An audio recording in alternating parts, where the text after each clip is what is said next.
another edition of Dr. Bickmore's Why Wednesday interviews, and my guest today is Karen M. McManus, and I'm so thrilled to have Karen be a guest here. I did mention to her that I had to fanboy a little bit when we first got on, because I think that Karen's books in the field of young adult literature are the top-notch echelon of suspense and whodunits. And frankly, as a field of young adult literature, we probably don't have enough of them.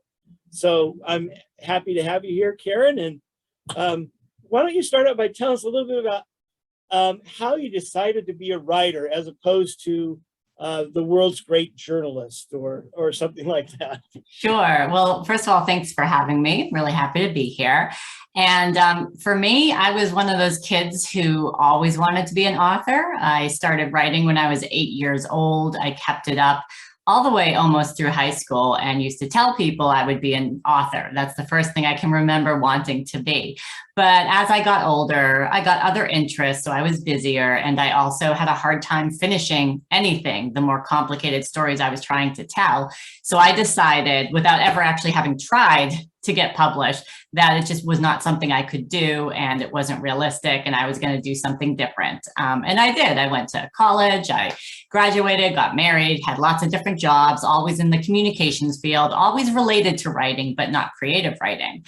And I was on a business trip one day going from Boston, where I live, to Oregon, all the way across the country, and I had nothing to read. So I stopped in the bookstore and picked up what they had on display, which was The Hunger Games. And I got really, really inspired by that book. And for the first time in a long time, I wanted to write again. So that was 2014. Tried writing a couple of not very good books to start. And One of Us is Lying, which was my debut, was the third book that I wrote after, kind of reigniting my love for writing. That's so fascinating to tell. And I'm sure that there's many writers out there who go, oh, 3 books before? And I got to tell you, as an academic in this field, 3 is almost nothing, right? I know people that have 3 or 4 or, myriads of rejection. So how did you go about, did you find an agent? Did you just start sending it blindly? Tell us about how you kind of, because you were less than a decade in this. You're relatively, a young whippersnapper in this field. You're still, in some ways, people say, figuring out your way, right? But yeah. It really doesn't feel like it was that long ago. I was a very new writer, of course. I had never taken a class. I didn't understand how publishing worked. I didn't know you needed an agent. I finished that first book, which was sort of a very silly ripoff of The Hunger Games. It wasn't good, but I didn't know that. And I thought, well, how do I share this masterpiece with the world? And basically Googled, I wrote a book, now what? And learned that you need a literary agent. So I did start, I learned what a query is, how you approach agents, and I just blanketed the world with queries. Not really researching the agents or understanding if they were looking for the kind of thing that I was trying to do. I was still learning. Nothing but rejections for that book, absolutely nothing. But I started to learn a lot, and I began to get to know other writers via social media. I started exchanging my work with them, and that was a real game changer because it was the first time I'd ever given or gotten constructive feedback. And it really helped me improve my craft.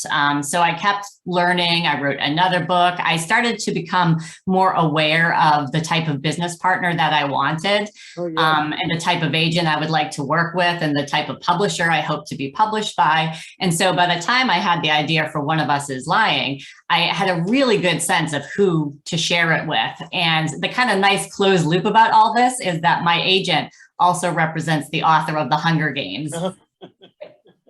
That's a nice little connection, right? But you've landed pretty well with that. And let's go back again to One of Us is Lying, which people can see in the background, the cover of it. This is a remarkable kind of cover, I think. And it was one of the things that when some of us as academics receive ARCs and we get the advanced reader copies. And this is one that I got to tell you, from the cover alone, I just put it, okay, this is in my to be read pile, right? Yeah. And so did you have much say in it? Did they take it away from you? They took your baby away from you and then just started playing with it? Tell us a story about from, okay, we want this, and what it ended up looking like when it got to the bookstores. Yeah, I really didn't have any say in it, and I was okay with that because I didn't really know what it should be. I honestly, I didn't have a Pinterest board. I didn't have things to share with my editor. I didn't know what would represent this well. The only thing I knew was that I didn't want faces. I didn't want people, because I really wanted the reader to be able to recognize, to come up with it in their own head, who these people look like. So I had no clue. And then all of a sudden in my inbox one day, I get cover comp from my editor, and it's like, and I clicked on it, and I loved it. I was like, wow, this is perfect. This is exactly what I didn't know I wanted. It reflects the book so well. It's eye-catching. It's, it felt fresh. I think, I think a lot of covers now, sometimes use a similar look, and it maybe doesn't look as fresh today as it did, in 2017. But at the time, I hadn't seen anything like it, and I just was blown away by the talent and the ability to reflect the book visually.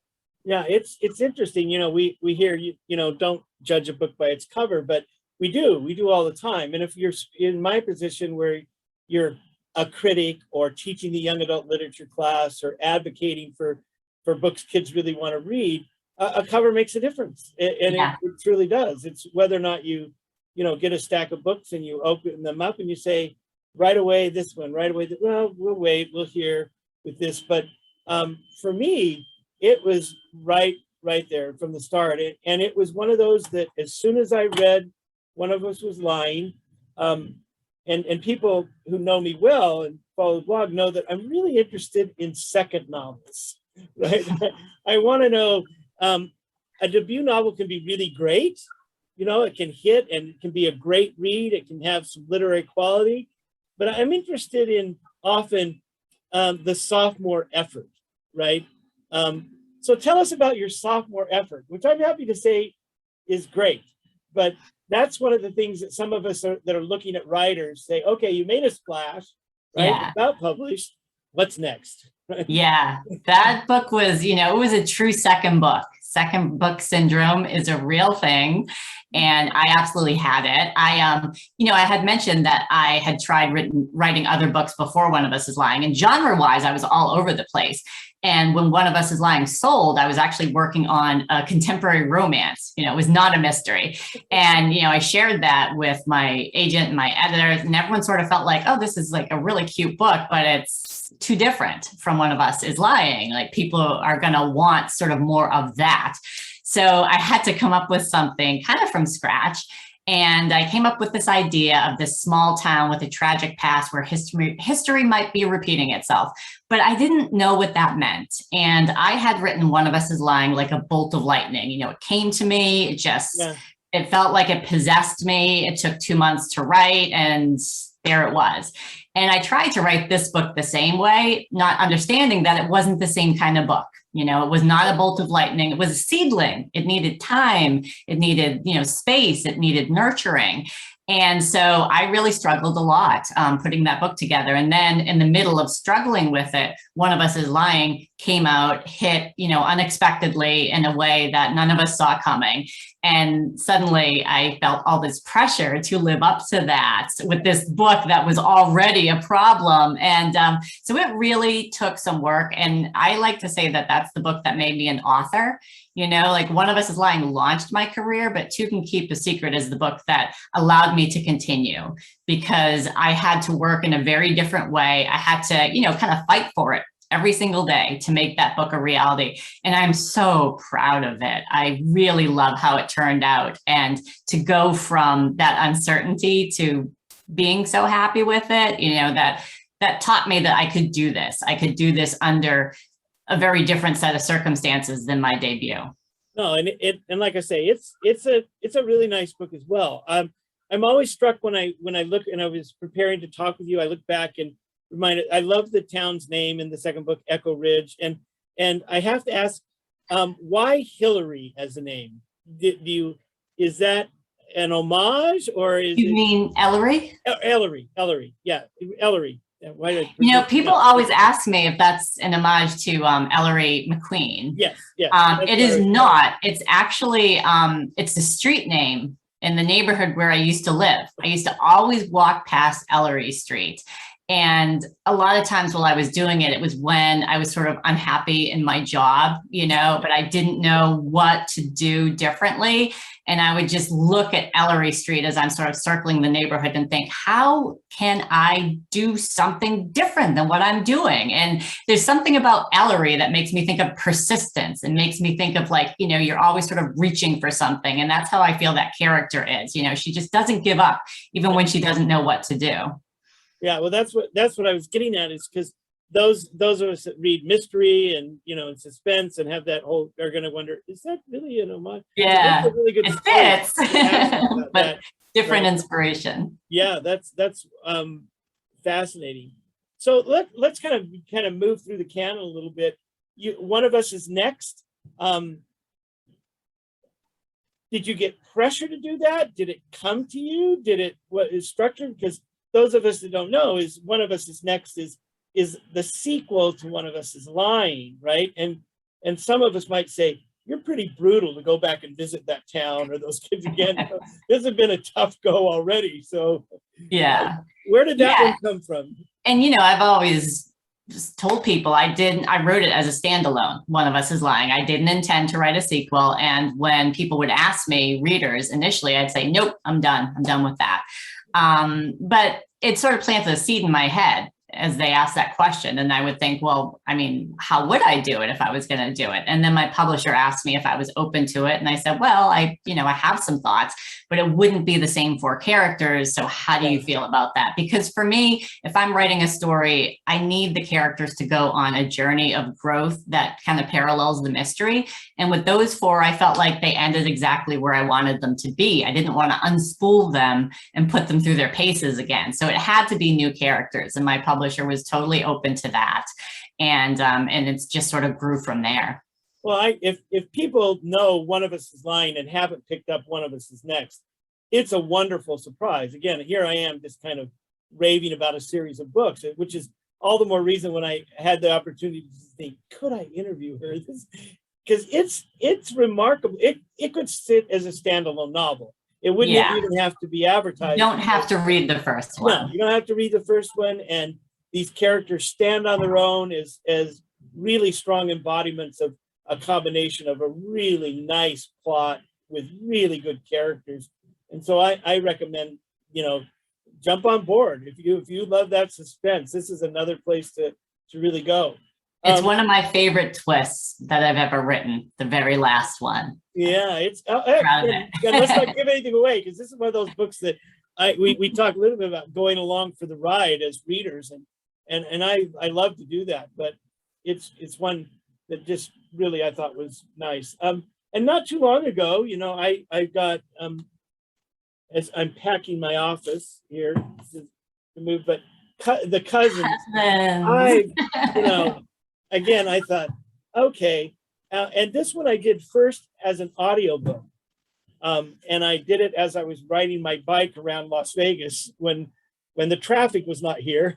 There was a period of COVID where it wasn't moving, and it was one of those ones like I almost had to check myself and say, "Are you paying attention to where you're going?" Because this book, and I really found this one to be engaging. So tell us a little bit about the Cousins, or how do you talk about it without starting to give anything away, right? So The Cousins was such a joy to write. That was another bolt of lightning book. I've only had 2. One of Us Is Lying is the first, and The Cousins was the other one.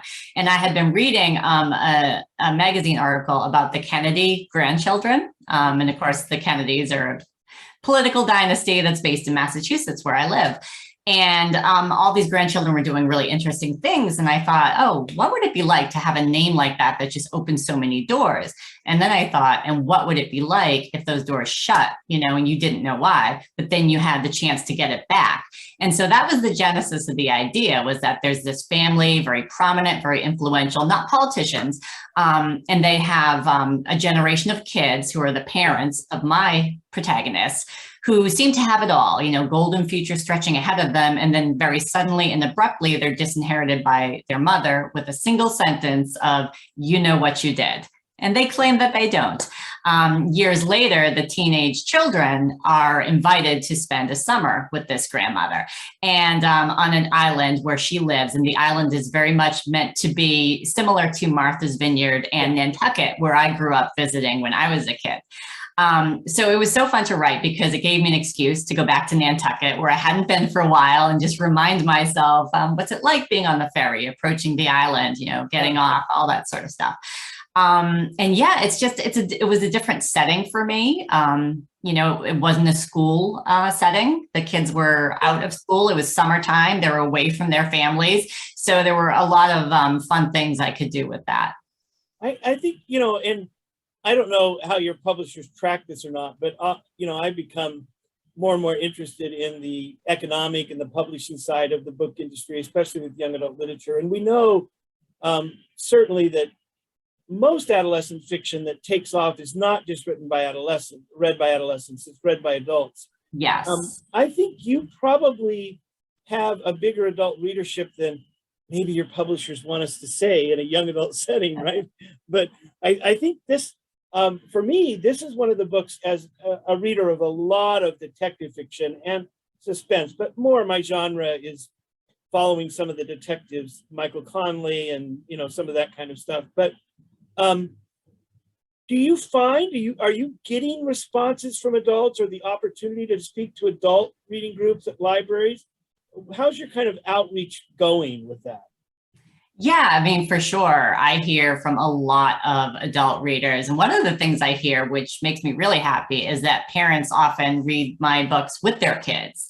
Or even grandparents. I had an author friend text me her grandmother's responses while she was reading One of Us is Lying. And it was fantastic to kind of see it unfold through her eyes. But I do also have a really passionate teen readership. My books are often on the YALSA top 10 list, like the kids are reading them. So I'm happy because it's both. I'm writing for the kids. That's who I want to connect with. But the fact that it's connecting with a wider audience, I think is fantastic.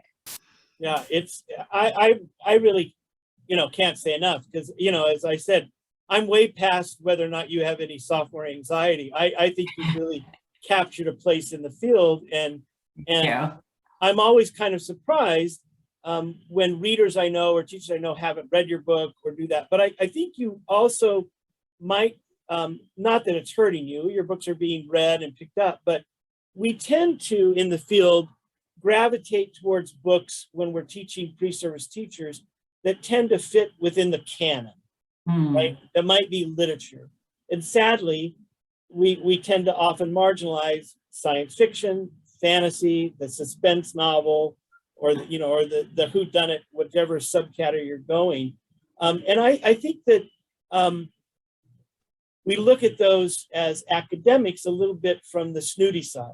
But I want to say, stylistically, literary quality is here, right, in your books. And so how have you felt like you've been accepted by the broader publishing field, or are people wondering why you're playing with young adult literature versus why aren't you entering a more purely adult field? Or how do you feel about that kind of arbitrary distinction between what a book is? Yeah, I don't think about it that much. I do hear from a lot of educators who share my book in classrooms because they engage reluctant readers. But they also tend to have at least a few deeper themes simmering under the surface, so that if you want to get into analysis, you can do that. But if you also just want a kid to read and enjoy reading, they can do that. And I do think that the young adult space is very dynamic. It's very exciting. It has some of the best voices out there right now. And I think if someone doesn't appreciate that, that's their loss. And it's not, my job to try to bring them in. I think I put the books out there in the hopes that they'll do that for me. But if someone's not open to that, that's too bad for them. You're singing our song. We should take that clip and use it as an introduction to our classes. if you're engaging kids who want to read, there need to be more options. And I'm glad to hear that you've heard that there are teachers doing that. Now, before we talk about moving to television and film, you've got one that's coming November 30th. Behind me. You'll be the death of me. What should we be thinking about? What should we be looking about as this comes around the corner? Where are we with this? What should we look forward to? Yeah, this book was another one that was really fun to write. It is, I call it Ferris Bueller's Day Off meets a murder mystery. And I actually got the idea when I was touring with some other young adult authors after One of Us is Lying had come out, and they were joking with me that I should just add murder to all the 80s movies, like 16 Candles with murder. And we're like, haha. And I don't remember if someone actually said Ferris Bueller or if I just thought it, but I remember thinking, okay, that could actually work because that starts with someone doing something they're not supposed to do. And that is a good jumping off point for my book. So it just sort of stayed in the back of my mind for, I would say, a couple of years until I turned in The Cousins and thought, okay, what's next? And that was the first time I really thought about, well, what would a Ferris book actually look like? And started brainstorming that. And so it is about three estranged friends who, very close in middle school, grew apart in high school. All of them are at the start of what they think is going to be a very bad day for them at school. They have kind of a chance meeting in the parking lot, reconnect, and decide, spur of the moment, let's just get out of here like we did when we were kids. And that goes very badly, very, very badly for them. And they end up in the murder scene of a classmate who they all have connections to. They're all hiding something, and they've got to start being honest with one another in order to get out of this huge mess that they've gotten themselves into. And it takes place over the course of, most of the book takes place in less than 24 hours, which I'd never done before and was a real challenge trying to figure out how you get in meaningful character growth in what is essentially a 12-hour time period. Yeah. Well, we're very excited for it to be out in the world. It's the timing. The timing of this interview is great for that when the interview will be released. But so our final conversation, let's talk about the fact that now for, a lot of teachers or emerging writers, the dream has happened. You've written the book and somebody wants to make it into an extended limited series or a movie. So tell us the history and this back and forth with getting One of Us is Lying from a book. Its world is perfect. It's a great book. In my mind, it would be a wonderful success. But now you've got the TV show. How did it get from the book to the TV show? And tell us a little bit about that journey and how people are reacting already. Yeah, it was a long journey. It started before the book came out. My book agent has a film agent that she works with regularly, and she had sent him the book and he was sharing it around, and he had some interest from a producer team. So we started talking to them, and then we were starting to have conversations with like studios and networks. And then the book came out. And then some people approached us. So more conversations. And by August 2017, we had sold the rights to Universal. And then we went into development, which takes time, long stretches of time where I as an author hear nothing, but things are happening. And ultimately, Universal greenlit the pilot, but just the pilot. Yeah. And that was in 2019. And so they cast the pilot, they shot the pilot. I got to go. It was in Vancouver. That was really fun. But this is November 2019. So you can kind of see where the calendar is heading. A couple months later, the whole world shuts down with the pandemic, and the film industry in particular, with needing to bring people together physically in order to shoot, they really had to figure that out. So I was expecting to hear nothing in all of 2020. I thought, this is just, this can't happen. But they did actually greenlight the full series. I think it was August of that year, and then started to figure out, how do we do this? And they ended up shooting it in New Zealand because New Zealand was, and I think still is, managing the pandemic very well. And everybody was shooting there. I think they were like tripping over each other because it was a very popular location. But they started filming, I think it was May of this year, and finished in August. And then the series launched in October. So it was an incredibly compressed time frame once they, sort of started those cameras rolling. And so did you get to observe, you didn't get to go to New Zealand and observe any of that then? No, I mean, in theory I could have, but doing so, it would have required a 2-week quarantine period before I could even go to the set. So already you're looking at 3 weeks, and I'm a mom, I have like other responsibilities. I really couldn't spend. Wait a minute now, you don't exist in a bubble just writing for all of us readers. You have a life and other pressures going on. I know, it's ridiculous. Karen, you just burst all our bubbles. We like to think of authors as these pure intellects sitting there producing content for us, right? Very sorry. Yeah, it's like when our students find out that we have a life, right? Yeah, shocking. Yeah, heaven forbid you run in, when I was teaching high school, that you run into your students in the store, right? Right. That's just so out of context. It's right, very and having to do that. So how do you feel about the limited series, and what do you, does it match your own vision? Does it become a different vision and slightly a different story for you? Tell us about how you're wrestling or thinking or embracing all of that.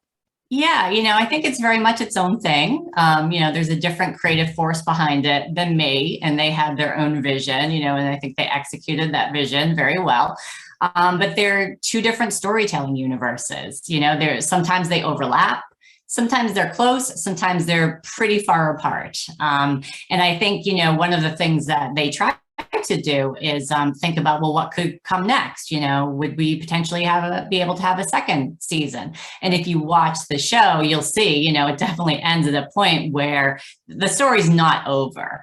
Now, of course, I do have a second book, but it doesn't work well as a second season for television, in my opinion, because there's a time jump and there's new characters. And that's just, I think that's very hard to do. So I think if the show does continue, the universes will get further apart, and that's just sometimes how it goes. Yeah, and there's some models for that, I think, in the television industry, but they would be kind of completely different, right?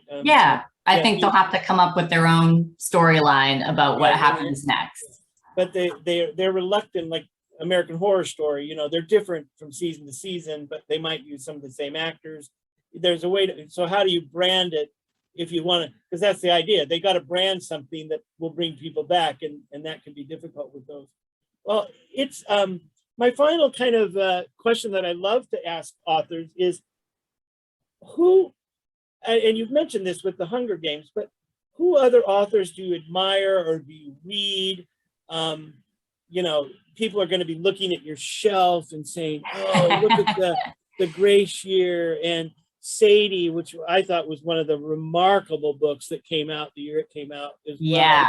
Courtney Summers is a huge inspiration of mine. When I, a few of my critique partners had told me as I was trying to write fantasy, like, your voice is very contemporary. Have you ever thought about that? And I thought, no. And I started reading contemporary, and a lot of it I liked, but it really wasn't until I got to Courtney's stuff that I thought, oh, okay, yeah, you can be dark. And yeah, this is kind of the sort of thing I would like to do. So I love Courtney's work. But there are like sort of 3 big books that inspire me in the mystery space that I reread regularly. And one is And Then There Were None by Agatha Christie, which I think is just the classic locked room or locked island story.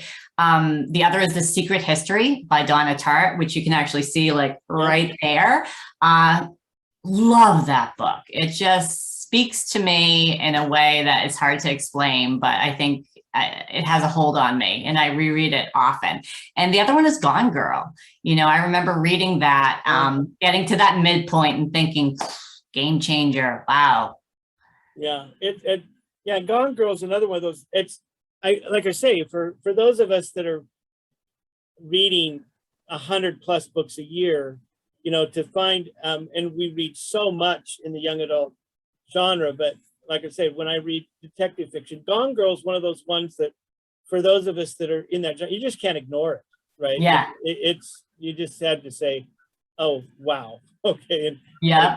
well, I think you've got some pretty solid references, and if people get out their magnifying glass and look at your bookshelf, I think they won't be disappointed with some of the other things that you have up there as well. Because in my mind, I think, not only is she a good writer, she's got great taste. Yeah, I've got my thriller shelf over here. A lot of my absolute favorites are there. Yeah, it's Contemporaries up there. Yeah.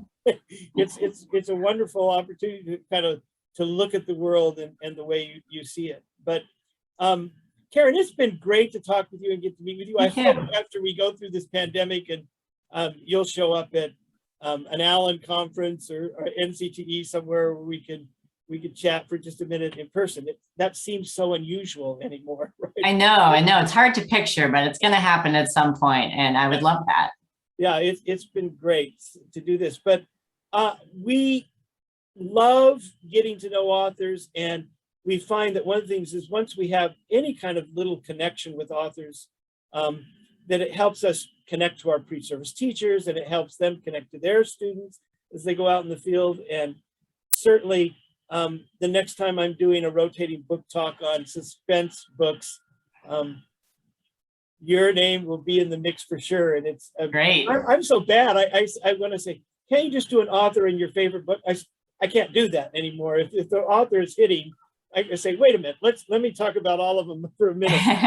But it's been great. And before too long, we'll have this out in the world. So thank you so much for spending some time with us. Thank you. It was a lot of fun. It was a pleasure speaking with you.